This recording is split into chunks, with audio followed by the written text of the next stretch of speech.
watching The Pulse, your weekly guide to global health on Al Jazeera. I'm Shireen Al-Feki. We begin with new hope for an ancient disease. Kala-Azar, technically known as visceral leishmaniasis, is a devastating and deadly affliction. It strikes 500,000 people a year in South Asia, Africa, and Latin America. Now, there are medicines to treat Kala-Azar, but they're either expensive or toxic or both.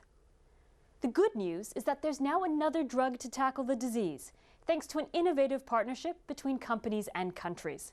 We went to India to see how the new treatment and this novel approach are working out.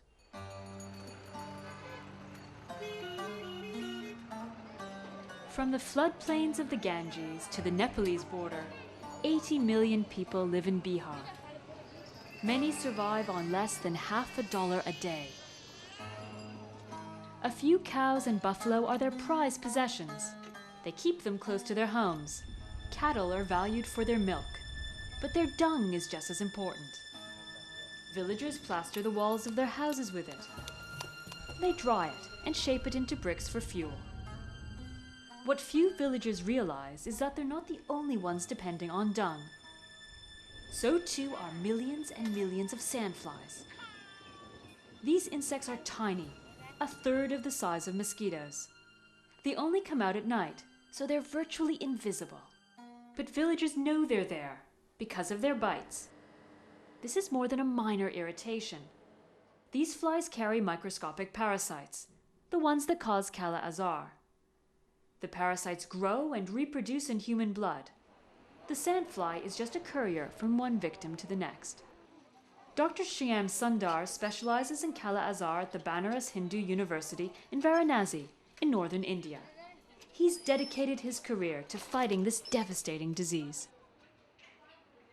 Okay, Mail, so this is our another ward, and you can see that almost every bed is occupied. And in all, we have a capacity of the two wards of 60 patients, but you will be surprised that there are another 100 patients waiting or lined up for treatment. Few big drug firms take an interest in Kala-Azar, but one unusual company has. One World Health is a not-for-profit organization with a different treatment for Kala-Azar. They've taken an older drug called paromomycin and developed it for this new application. Well, if he doesn't get treatment, is the disease fatal? Will he die? Oh yes, I mean the almost universally fatal. Nobody gets, I mean once you have full-blown Kala-Azar, if you don't get treatment, you are going to die. Yes. Mireille Mather works for One World Health. She's come to donate the first box of the new drug to Dr. Sundar. He runs one of the very few clinics in India which charge nothing for treatment.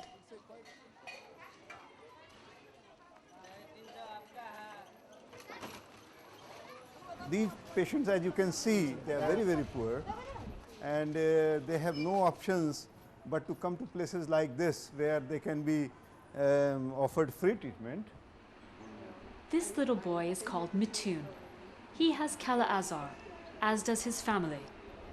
Yes, so the mother had Kala-Azar, and while she was here with us getting treatment, the boy started getting fever. Dr. Sundar explains that the parasite is destroying the boy's blood cells and weakening his immune system.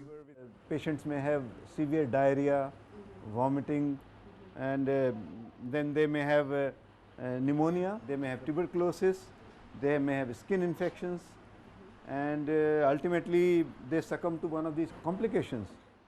The parasites also destroy cells that make the blood clot, so the victim suffers severe bleeding.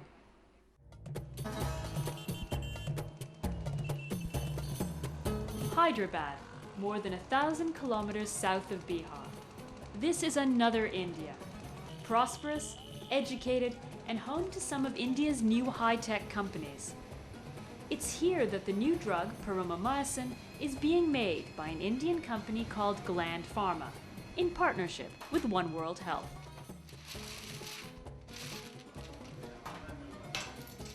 The deal with One World Health is to produce and sell paromomycin at the price it costs to make the drug. That means no profit for the company. It makes the drug much more affordable for poor patients. We have a successful business, and this production line is also used for other products. And so really the resources needed for paramomycin are fairly nominal, that producing it at cost is not really an issue. We want to encourage other people in the industry also to contribute. Pharmaceutical industries are often painted as being money makers, and there is room really to give back, especially for a neglected disease like this. Back at the hospital, little Mithun is about to get his first injection of paromomycin. The new treatment will cost between $10 and $20, a fraction of the cost of existing drugs. So I feel very happy. Or the patients like him who are in the villages, who have no access to place like this, they will also be able to afford get the treatment and get cured, and which I think is a fantastic news. Although this drug's activity against Kala-Jar was discovered 40 years ago, nothing was done. It is now approved for commercial use, so this drug is now available for everybody. The next challenge is to get the drug out to clinics near villages so people don't have to travel to hospital. At least for Mithun, that life-saving journey has already begun. We've just seen Shyam Sundar in our film, and he joins us now in the studio. Shyam, you've recently published results of a large-scale clinical trial of paromomycin. How does this new drug compare to older treatments? Well, this drug is very safe, first of all, and it costs 1/15 of the existing treatment, and so that is the biggest difference. Is it as effective as older drugs? Oh, yes. And the side effects are? Side effects are few. Those are especially, it affects liver, but otherwise, I think it is one of the safest drugs we ever had after you can say liposomal amphotericin B. That's a more advanced formulation of an older drug, which is quite expensive. Oh, it is very expensive. I mean, normally it costs $200 for 50 milligram and almost $2,000 for the treatment, where this drug is going to cost $10 for treatment. And as I understand, some of the older treatments required many more days in hospital treatment. Is that also true of paromomycin? For paromomycin can be treated on an outpatient basis because the patient need not be hospitalized, and whereas for the older treatment, at the moment with the treatment is practiced, the patient has to be there in the hospital for 4 to 5 weeks. Whereas for the oral drug, which I said miltefosine, which costs $150, patient need not be in the hospital, but the difference in the cost is too much. So this newer treatment is as effective, has relatively few side effects, and is less expensive. So all that sounds like great news. So does that mean now that the problem of Kala-Azar is solved? Not at all. I mean, this is probably the beginning of solving the problem, because you have to do the vector control, you have to improve the sanitation, and you have to protect these drugs. I mean, if we keep using the drug the way we have been, indiscriminately using for shorter than the recommended durations, the drug will lose its effect in 4 to 5 years. So we need to develop strategies. We have to combine the treatment so that we have a very short 5-day treatment or 7-day treatment and control the vectors which transmit the disease. Now you said that the new drug paromomycin only costs $10, but $10 is still a lot for poor people. So is it really affordable for those who really need it?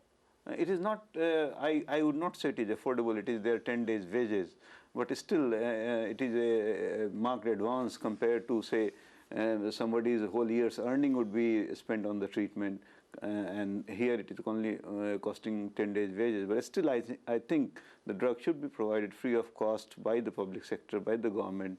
Then only some solution can occur, and the efforts are underway to provide free treatment to these patients. India is playing a vital role in the actual production of paromomycin.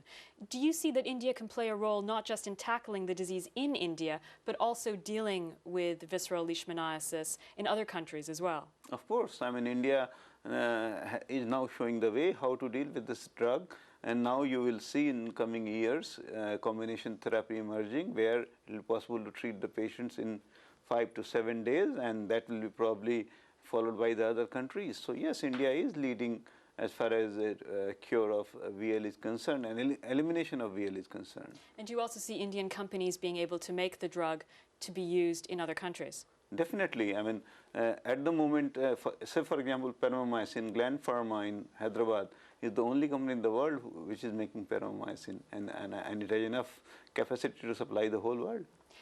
Now, this drug came about through an innovative partnership between companies and countries. Do you see that this sort of approach to bringing drugs to market that wouldn't otherwise make it, could it be applied to other diseases in India? I think this is the way that the health problem could be solved, because if you leave it only to the pharmaceutical companies, the profit motive derives, the major share. Whereas if there is a public-private partnership, there is a larger perspective, and I think this is the only way by which we can tackle the other diseases which affects the poor people. Such as?